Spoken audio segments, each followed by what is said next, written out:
Hello everyone. This is the first video of the chapter Biotechnology and its application. इसके पहले वाले chapter की videos में हम लोग ने बायोटेक्नोलॉजी के बारे में जनरल स्टडी किया था कि बायोटेक्नोलॉजी बेसिकली है क्या, किस तरीके से हम टेक्नोलॉजी का एप्लीकेशन बायोलॉजिकल फील्ड में करते हैं, किस तरीके से हम जो ऑर्गेनिजम्स हैं, जो बैक्टीरिया हैं, जो फंजाई हैं, किस तरीके से हम उनको मॉडिफाई करते हैं, उनको कैसे अपने पर्पस के लिए उनको यूज़ करते हैं। तो अब हम लोग बेसिकली अपनी डेली लाइफ में जो इंडस्ट्रियल लेवल पे जो बायोटेक्नोलॉजी का एप्लीकेशन है उनको देखेंगे, और मेनली दो फील्ड को हम लोग डिस्कस करेंगे यहाँ पे। एक एग्रीकल्चर को और दूसरा मेडिसिन को। ठीक है, तो चलिए आइए हम लोग स्टडी करते हैं। पहले जनरल पढ़ेंगे, देन हम लोग फिर उसके बाद एग्रीकल्चर और मेडिसिन फील्ड में उसको देखेंगे। देखिए, जैसा हमको पता है कि बायोटेक्नोलॉजी जो होता है that deals with the industrial scale production. That means बड़े लेवल पर प्रोडक्शन होता है इंडस्ट्रियल स्केल में। दो जनरली यहाँ पे बात है, बायोफार्मास्यूटिकल एंड बायोलॉजिकल्स, मतलब ऐसे बायोलॉजिकल प्रोडक्ट्स जिनको फार्मास्यूटिकल फॉर्म में, दैट मीन्स मेडिसिनल फॉर्म में हम यूज़ करते हैं, और एक जनरल बायोलॉजिकल प्रोडक्ट्स जो हम लोग डेली लाइफ में यूज़ करते हैं, इनका प्रोडक्शन बड़े लेवल पे किया जाता है with the use of genetically modified microbes. मतलब ऐसे माइक्रोब्स, ऐसे फंजाई प्लांट्स, एनिमल्स जिनको हम जेनेटिकली मॉडिफाई करते हैं। अब जेनेटिक मॉडिफिकेशन क्यों करते हैं? बेसिकली जैसे सपोज हमें पता है कि कोई माइक्रोब है और जैसे ईस्ट है, कोई वो फर्मेंटेशन कर रहा है और वो प्रोडक्शन कर रहा है, तो हर एक ऑर्गेनिज्म की एक प्रॉपर कैपेसिटी है, एक कैपेसिटी है जितना वो प्रोडक्शन पर डे करता है। अगर हम उसको जेनेटिकली मॉडिफाई बनाते हैं, उसका जेनेटिक मॉडिफिकेशन करते हैं, तो हम उसकी इस एफिशिएंसी को बढ़ा सकते हैं, उसमें नई जो फीचर्स हैं वो ऐड कर सकते हैं। जैसे सपोज़ कि कोई प्लांट है, किसी प्रोडक्ट्स का फॉर्मेशन कर रहा है, बट उसकी प्रोडक्शन कैपेबिलिटी है वो कम है। मतलब प्लांट्स प्रोडक्ट तो बना रहा है बहुत, बट वो बहुत कम अमाउंट में बन रहा है, तो हम उस प्लांट में दूसरे जीन्स को उसमें ऐड करेंगे जिससे उसका प्रोडक्शन रेट जो है वो फास्ट हो जाए, वो ज़्यादा अमाउंट में प्रोडक्ट्स को बनाना शुरू कर दें। तो इस तरीके से हम जेनेटिक मॉडिफिकेशन की हेल्प से जो माइक्रोब्स, फंजाई प्लांट्स हैं, एनिमल्स हैं, उनको मॉडिफाई करते हैं, उनकी जो स्पेसिफिक फीचर्स हैं उनको हम बढ़ाते हैं, उनको इम्प्रूव करते हैं, और उसमें नए फीचर्स जो हमारे डिज़ायरेबल फीचर्स हैं वो भी उनमें ऐड करते हैं। चलिए आइए देखते हैं। देखिए, जो बायोटेक्नोलॉजी का एप्लीकेशन है वो कई फील्ड में हो चुका है। बहुत सारी ऐसी फील्ड्स हैं जहाँ बायोटेक्नोलॉजी यूज़ होते हैं, जहाँ बायोटेक्नोलॉजिकल जो प्रोसेस हैं उनका यूज़ होता है। जैसे थेरेपेटिक्स में, ट्रीटमेंट्स में, डायग्नोस्टिक्स में। डायग्नोस्टिक आपको पता है कि जब डिजीज़ का जो पता लगाते हैं, पैथोलॉजिकल जो टेस्ट होते हैं, डायग्नोस्टिक टेस्ट, उसमें। प्लस अगर हम जेनेटिकली मॉडिफाइड क्रॉप्स का यूज़ करते हैं एग्रीकल्चर में। प्रोसेस्ड फूड का हमारे डेली लाइफ में बहुत ज़्यादा यूज़ हो चुका है। आप देखिए, जो शॉप्स हैं उनमें, जो फूड शॉप्स हैं उसमें बहुत ज़्यादा जो अमाउंट में जो है प्रोसेस्ड फूड बिकता है। Waste treatment, that means garbage है, सीवेज हैं, और भी बहुत सारे जैसे जो डेली हमारे हाउस होल्ड जो वेस्ट हैं उनका हम यूज़ करके भी बहुत सारे जो प्रोडक्ट्स हैं, जैसे एनर्जी जनरेशन है, ये भी हम इसको करते हैं। देन बायो रेमेडिएशन, बेसिकली जो हमारा इन्वायरमेंट है वो बहुत ज़्यादा पोल्यूटेड है और केमिकल्स का बहुत ज़्यादा इसमें इन्वॉल्वमेंट है, तो हम उनको भी रिमूव करते हैं। जैसे आपने सुना होगा सुपर बग के बारे में। Super bug, that means it is a genetically modified variety of a bacteria that is pseudomonas putida which was developed by professor AM Chakrabarty, है ना, उन्होंने जो डेवलप किया था। और बेसिकली इस जो बैक्टीरिया है इसका वर्क ये था कि जो ऑयल स्पिल्स हैं, दैट मीन्स जो वाटर है वहाँ पे जो बड़ी बड़ी इंडस्ट्रीज से ऑयल एफ्लुएंट्स आता है, जो वेस्ट आता है, उसको ये एक तरीके से ऑयल ईटिंग बैक्टीरिया है जो डिग्रेड कर देता है और पोल्यूशन फ्री करता है। तो ऐसे बहुत सारे जो माइक्रोब्स हैं वो उनका जेनेटिक मॉडिफिकेशन करके उनको इन्वायरमेंट को क्लीन करने के पर्पस में भी उनका यूज़ किया जाता है। एनर्जी प्रोडक्शन में बहुत ज़्यादा आपको पता है कि बायोगैस का प्रोडक्शन होता है, तो बायोगैस में बेसिकली मिथेनोजन बैक्टीरिया यूज़ होते हैं। हम उनको मॉडिफाई करके भी उनको उनसे बड़े लेवल पे जो मीथेन का जो बायोगैस का प्रोडक्शन है, प्लस और भी दूसरी जो गैसेस हैं उनका प्रोडक्शन कर सकते हैं। देखो, बेसिकली अगर हम बायोटेक्नोलॉजी के बारे में बात करें तो 3 क्रिटिकल रिसर्च एरिया हैं जिन पे बायोटेक्नोलॉजी में हम लोग रिसर्च करते हैं, उस पे वर्क करते हैं, और जो भी हमारा इंडस्ट्रियल जो प्रोडक्शन होता है वो उससे बढ़ता है।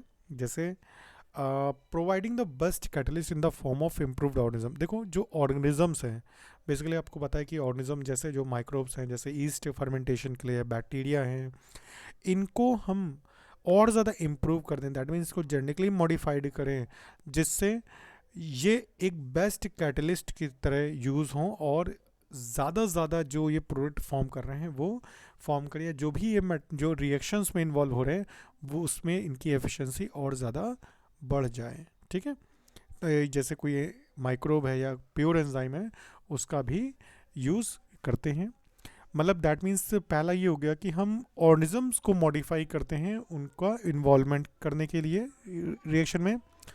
दूसरा, क्रिएटिंग ऑप्टिमल कंडीशन, मतलब दैट मीन्स जिस कंडीशन में वो वर्क करते हैं उनको हम उन कंडीशंस को और ज़्यादा ऑप्टिमम कंडीशन को प्रोवाइड करें, जिससे वो ज़्यादा से ज़्यादा बेटर रिएक्ट कर सकें, एक बेस्ट एक बेटर कैटलिस्ट की तरह रिएक्ट कर सकें और जो जो प्रोडक्ट्स हैं उनको प्रोड्यूस कर सकें। And the third one that is down stream processing. Down stream processing वो टेक्निक्स होती हैं जब प्रोडक्ट किसी रिएक्शन में बनता है तो वहाँ से उस प्रोडक्ट को प्यूरिफाई करना, उसको आइसोलेट करना, उसको एक्सट्रैक्ट करना, तो उसमें जितना भी टेक्निक्स आती है that techniques known as downstream processing. ठीक है, वो डाउन स्ट्रीम प्रोसेसिंग है किसी प्रोटीन की, ऑर्गेनिक कंपाउंड की। चलिए आगे देखते हैं।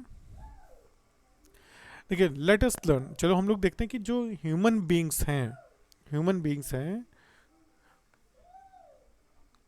वो किस तरह से बायोटेक्नोलॉजी को यूज़ करते हैं to improve the quality of human life. ठीक है, ह्यूमन मतलब जो हमारी डेली लाइफ है उसमें किस तरीके से बायोटेक्नोलॉजी का या बायोटेक्नोलॉजिकल प्रोडक्ट्स का इन्वॉल्वमेंट है जो हमारे इम्प्रूवमेंट के लिए। स्पेशली यहाँ पे हमने कहा था कि दो फील्ड के बारे में हम बात करेंगे, एक तो food production that means agriculture and the health that means medical field. ठीक है, इन दो फील्ड के बारे में हम मेनली बात करेंगे। तो देखिए बायोटेक्नोलॉजिकल एप्लीकेशन इन एग्रीकल्चर, सबसे पहले हम एग्रीकल्चर की बात करते हैं। ठीक है, कि किस तरीके से बायोटेक्नोलॉजी का रोल है एग्रीकल्चर में। देखो अगर हम कभी सोचें फूड प्रोडक्शन को बढ़ाने की, मतलब अपनी क्रॉप्स जो प्रोडक्शन हो रहा है जो ग्रेन्स का उसको बढ़ाने की, तो उसमें तीन ऑप्शन हमको मिलते हैं। First all agrochemical based agriculture. Agrochemical का मतलब है दैट मीन्स जो फर्टिलाइजर्स हैं, जो पेस्टिसाइड हैं, जो वीडीसाइड हैं, जो इंसेक्टिसाइड हैं, ठीक है, उनका इन्वॉल्वमेंट होता है कि उनके इन्वॉल्वमेंट से हम फूड के प्रोडक्शन को बढ़ा सकते हैं। तो पहला वो ये हो गया agrochemical based agriculture. That means अगर हम प्रोडक्शन कर रहे हैं, प्रोडक्शन बढ़ा रहे हैं, तो उसमें हम फर्टिलाइज़र, पेस्टिसाइड इन सब का यूज़ कर रहे हैं। दूसरा ऑप्शन ये है ऑर्गेनिक एग्रीकल्चर। ऑर्गेनिक एग्रीकल्चर मतलब दैट मीन्स कि हम फर्टिलाइजर्स को, जो हार्मफुल फर्टिलाइजर्स है उनका ना यूज़ करें, हम ऑर्गेनिक वेज यूज़ करें, दैट मीन्स मैन्योर का यूज़ करें। ठीक है, उसके थ्रू हम ऑर्गेनिक फार्मिंग कर सकते हैं। The third one is genetically engineered crop based. ये जो है इसमें बेसिकली बायोटेक्नोलॉजी का मेन रोल है। ठीक है, जेनेटिकली इंजीनियर्ड मतलब अभी हमने थोड़ी देर पहले जैसे बात की थी, जैसे जेनेटिकली मॉडिफाइड प्लांट्स हैं। ठीक, प्लांट्स को आपको पता होगा कि प्लांट्स का सबका अपना एक प्रोडक्शन कैपेसिटी होती है, जिसके बाद हम चाहें जितनी भी मतलब फर्टिलाइज़र या मैन्योर ऐड कर दें उसके बाद उसका प्रोडक्शन नहीं बढ़ता है। अगर हम उसका जेनेटिक मॉडिफिकेशन करते हैं दैट मीन्स उसमें हम दूसरे जो बेटर यील्डिंग वैरायटी है उसके अगर जीन्स को हम इनकलकेट करते हैं, उसको ऐड करते हैं, तो जो हमारा प्लांट है, जो क्रॉप प्लांट है, उसका प्रोडक्शन भी बढ़ जाएगा। तो third one is the genetically engineered crop based culture. तो ये तीन ऑप्शन है, agrochemical based agriculture, organic agriculture and the third is genetically engineered crop based agriculture. ठीक है, ग्रीन रेवोल्यूशन। देखो हम लोग ने ग्रीन रेवोल्यूशन के बारे में पढ़ा होगा। ग्रीन रेवोल्यूशन का मतलब है कि नॉर्मन ई बोरलॉग, ठीक है, ग्रीन रेवोल्यूशन जो है वो नॉर्मन ई बोरलॉग, इनका नाम हमने सुना होगा कि इन्होंने सबसे पहले first of all green revolution किया था, जिसमें उन्होंने वीट की वैरायटी को इम्प्रूव किया था और जो वीट का प्रोडक्शन है इससे कई गुना ज़्यादा, मतलब 2 गुना 3 गुना ज़्यादा बढ़ गया था वीट प्रोडक्शन। इससे काफ़ी हेल्प मिली थी क्योंकि जो जो पॉपुलेशन है वो लगातार बढ़ रही थी। बट ग्रीन रेवोल्यूशन के बाद भी, इनको फादर ऑफ ग्रीन रेवोल्यूशन भी बोलते हैं नॉर्मनी बोरलॉग को, इन रेवोल्यूशन के बाद भी जो बढ़ती हुई ह्यूमन की पॉपुलेशन थी, उससे वो जो प्रोडक्शन हो रहा था वो इनफ नहीं था, पूरा नहीं था। अब increased yield have partly been, अब इंक्रीज्ड जो यील्ड होती है, जो उसके किसी भी प्रोडक्शन क्रॉप प्लांट की जो मतलब जो प्रोडक्शन है वो इम्प्रूव्ड क्रॉप वैरायटी की वजह से होता है। बट उसमें बेटर मैनेजमेंट प्रैक्टिसेस, मतलब जो उसके रख रखाव है, जो उसके जो ग्रोइंग है पूरा, जो उसका हार्वेस्टिंग है, जो कल्टीवेशन है, प्रॉपर सारी प्रैक्टिसेस में यूज़ होती हैं। And the use of agrochemicals, और एग्रोकेमिकल्स का भी यूज़ होता है, दैट मीन्स फर्टिलाइजर्स हैं, पेस्टिसाइड है, इनके यूज़ से वो जो क्रॉप है उसके यील्ड को बढ़ाया जा सकता है। बट जैसा हमको पता है कि जो फार्मर्स हैं डेवलपिंग वर्ल्ड में, उनके लिए एग्रोकेमिकल्स बहुत ज़्यादा एक्सपेंसिव हैं, बहुत महंगे होते हैं। Pesticide, weedicide, fungicide, insecticide, fertilisers, ये बहुत ज़्यादा एक्सपेंसिव होते हैं। एंड फर्दर, और ये भी है कि अगर हम लगातार उनको फर्टिलाइज़र, वीडीसाइड सब ऐड कर रहे हैं, तो चाहे जितना हम फर्टिलाइज़र कर दें, जो एग्जिस्टिंग वैरायटी है वो एक लिमिट तक ही प्रोडक्शन बढ़ेगा, बस उसके बाद वो प्रोडक्शन पॉसिबल नहीं है अगर कन्वेंशनल ब्रीडिंग से प्लांट आ रहे हैं। तो कन्वेंशनल ब्रीडिंग मतलब दैट मीन्स जो नॉर्मल ट्रेडिशनल ब्रीडिंग है जिससे क्रॉप वैरायटी को इम्प्रूव किया जाता है।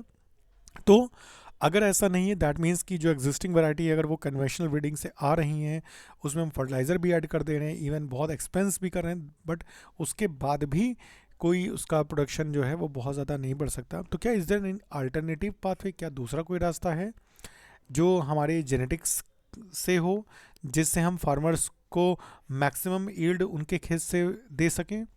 क्या दूसरा वे है कि हम जो फर्टिलाइज़र्स है उनके ऊपर जो डिपेंडेंसी है, जो केमिकल्स के ऊपर डिपेंडेंसी, उसको कम कर सकें, और जो इन्वायरमेंट पे जो हार्मफुल इफेक्ट आ रहा है उनके बढ़ते हुए उससे, क्या हम उसको कम कर सकें?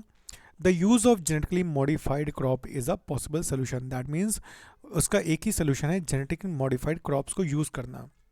ठीक है, प्लांट्स हैं, बैक्टीरिया हैं, फंजाई, एनिमल्स हैं, जिनके भी जीन्स को हम मैनिपुलेट करते हैं, जिनके जीन्स को हम चेंज करते हैं, जिनके जेनेटिक मेकअप को चेंज करते हैं, उनको हम जेनेटिकली मॉडिफाइड ऑर्गेनिजम्स या ट्रांसजेनिक ऑर्गेनिजम्स बोलते हैं। ठीक है, तो ये जेनेटिकली मॉडिफाइड ऑर्गेनिजम्स होते हैं। जेनेटिकली मॉडिफाइड जो प्लांट्स हैं वो हमारे लिए बहुत ज़्यादा यूज़फुल हैं। अब उनके लिए क्या क्या है, जो उनमें जेनेटिक मॉडिफिकेशन होता है उसके थ्रू क्या क्या होता है?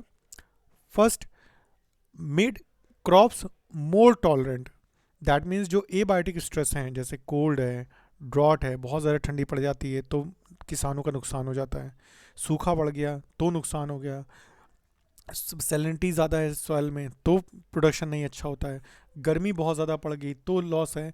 तो हम जेनेटिक मॉडिफिकेशन से क्रॉप्स को ज़्यादा टॉलरेंट बना सकते हैं इन सब एबायोटिक स्ट्रेस से। दैट मीन्स बहुत ज़्यादा अगर सर्दी पड़ रही है, सूखा पड़ रहा है, गर्मी पड़ रही, तो भी क्रॉप के प्रोडक्शन में कोई कमी नहीं आएगी। दूसरा, जेनेटिक मॉडिफिकेशन से हम प्लांट्स को इंडिपेंडेंट बना देते हैं, दैट मीन्स उनकी जो डिपेंडेंसी है केमिकल पेस्टिसाइड पे, मतलब पेस्ट रेजिस्टेंट क्रॉप हम डेवलप कर लेते हैं, हम इंसेक्ट रेजिस्टेंट क्रॉप डेवलप कर सकते हैं, हम जिससे जो प्लांट्स हैं उनको इंसेक्ट से, पेस्ट से कोई नुकसान नहीं है, तो वहाँ पे पेस्टिसाइड का भी इन्वॉल्वमेंट नहीं का, हार्मफुल वीडीसाइड, फंजीसाइड का भी इन्वॉल्वमेंट नहीं होगा, तो वो एक तरीके से इन्वायरमेंट के लिए हमारे लिए अच्छा है। तीसरा, जेनेटिक मॉडिफिकेशन हम पोस्ट हार्वेस्ट लॉस को रिड्यूस कर सकते हैं। पोस्ट हार्वेस्ट मतलब जब फसल की कटाई हो जाती है, जब उनका ट्रांसपोर्टेशन होता है अनाज का, फ्रूट्स का, जो वेजिटेबल्स हैं उनका, तो ट्रांसपोर्टेशन में भी बहुत ज़्यादा लॉस हो सकता है, उनके स्टोरेज में बहुत ज़्यादा लॉस हो जाता है, ख़राब हो जाते हैं बहुत ज़्यादा। ठीक है, तो उनका जो पोस्ट हार्वेस्ट लॉस है, अगर हम उनको उनमें जेनेटिक मॉडिफिकेशन करते हैं तो उनकी शेल्फ लाइफ बढ़ जाती है, दैट मीन्स सब्जियां जो हैं कई दिनों तक जो हैं बिना फ्रीज़र के, कोल्ड स्टोरेज के भी ख़राब नहीं होती हैं। तो एक तरीके से पोस्ट हार्वेस्ट लॉस भी कम हो जाता है। Increased efficiency of mineral usage, generally जो प्लांट्स होते हैं वो सॉइल से बहुत ज़्यादा मिनरल यूज़ करते हैं बट उसको एफिशिएंटली यूज़ नहीं कर पाते हैं। तो इससे क्या होता है कि सॉइल जो होती है उसमें एग्जॉशन होता है मिनरल्स का और सॉइल इनफर्टाइल हो जाती है बहुत जल्दी। बट अगर हम प्लांट्स में जेनेटिक मॉडिफिकेशन करते हैं, उससे अगर हम प्लांट की मिनरल यूसेज की जो एफिशिएंसी अगर उसको बढ़ा देते हो, तो दैट मीन्स प्लांट्स जो है सॉइल से बहुत कम मिनरल्स एब्जॉर्ब करके ही अपना जो प्रोडक्शन है वो बहुत ज़्यादा कर लेंगे। दैट मीन्स को बहुत ज़्यादा सॉइल को एग्जॉस्ट करने की ज़रूरत नहीं है, मिनरल्स को लेने की ज़रूरत नहीं है, उनका यूसेज जो है मिनरल की वो बढ़ जाएगा। दैट मीन्स प्लांट जो हैं वो जितना भी मिनरल्स लेंगे उसको पूरी तरीके से यूटिलाइज कर लेंगे, अपने प्रोडक्शन में लगा लेंगे। तो इस तरीके से जो सॉइल की फर्टिलिटी है वो भी मेंटेन रहेगी लंबे समय तक। The fifth one is the genetic modification help in the enhanced nutritional value of food. That means जो क्रॉप प्लांट्स हैं, जो वेजिटेबल्स हैं, जो फ्रूट्स हैं, उनमें हम जो है स्पेसिफिक प्रोटीन है, विटामिन है, इसके जीन्स को ऐड कर सकते हैं, जिससे जो हमारा प्लांट है, जो हमारे अनाज है, जैसे गोल्डन राइस है, गोल्डन राइस एक राइस की वैरायटी है जो प्रो विटामिन ए एनरिच्ड होती है। इस प्रोसेस को हम बायोफोर्टिफिकेशन भी बोलते हैं। ठीक है, इसको बाद में हम लोग अलग भी पढ़ेंगे, बायोफोर्टिफिकेशन। तो इस तरीके से हम प्लांट्स की जो प्रोटीन क्वालिटी है, न्यूट्रिशनल क्वालिटी है, उसको भी हम इम्प्रूव कर सकते हैं। ठीक है, तो जेनेटिक मॉडिफिकेशन से ये सब चीज़ें पॉसिबल हैं। In addition to these uses, इन यूजेस के अलावा जेनेटिक मॉडिफिकेशन से हम एक तरीके से टेलर मेड प्लांट्स क्रिएट करते हैं। दैट मीन्स जैसे हमें सपोज़ किसी प्लांट से ज़्यादा टिम्बर चाहिए तो हम उसमें वो भी जो क्वालिटी है इम्प्रूव कर सकते हैं। अगर हमें ज़्यादा स्टार्च चाहिए तो भी हम उसमें वो ऐड कर सकते हैं। अगर कोई हमें किसी भी प्लांट से ज़्यादा फ्यूल चाहिए और कोई फार्मास्यूटिकल प्रोडक्ट चाहिए तो उसमें भी उसके प्रोडक्शन को हम बढ़ा सकते हैं और इंडस्ट्रियल लेवल पे भी उसको सप्लाई कर सकते हैं। तो चलिए, इस वीडियो में हम लोग इतना ही पढ़ेंगे। इसके नेक्स्ट वीडियो में हम लोग इसके आगे डिटेल में इसको स्टडी करेंगे, इसी को ही। और वीडियो अच्छा लगा हो तो ज़रूर इसको लाइक करिए और चैनल को सब्सक्राइब ज़रूर करिए, जिससे आपको आगे भी वीडियो सारे मिलते रहें। तब तक ले thank you all and have a nice day बेटा।